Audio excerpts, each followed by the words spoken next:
Ko whāki mai tētahi mauhere no Aotearoa e noho mauhere mai rā ki Moutere Krihimete. Mo te toru haora noi hoi te awatea, ka tukuna rātou kia putaki waho kori ai. Ka mutu kāre rātou i te āwhinatia e waiake rānei.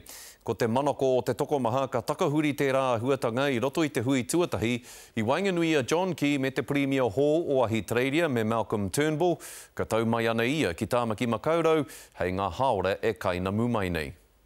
He whakaweti, he tūkino, he mate i te hia kai. We're locked up about a good 20 to 21 hours a day. E whakai ana John Key, he hapa kai roto i te ture manene hou o Ahitereiria, ko tātou o Aotearoa te papa. No one's arguing that you shouldn't be able to deport the odd person. We do in New Zealand, but we genuinely do believe that that threshold's been lowered to a level where you will get people deported who have no family, no community of interest, and very little history in New Zealand.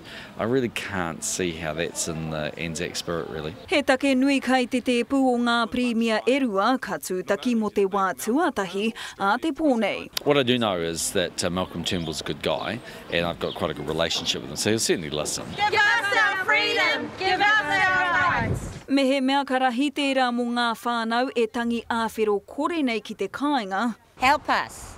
You know, don't come and sit around the table and talk about relationships between Australia and New Zealand. If you do, make sure the people are in there. He hononga anō kua mahuta i waenga i ngā whenua, kua kotahi ngā rōpū kākāriki o ia whenua ki te tuku amuamu o kawa, ki te taritika tāngata o Ahitereiria. People are having their rights abused in terms of access to medical care, access to legal rights. They're being bullied by guards, they're being dumped in the middle of the Pacific Ocean. Ko te whakapai, he ono mano Aotearoa tāngata kua whiua ki te hinaki mo te āhua ko tahi tau i ngā tau kua huri.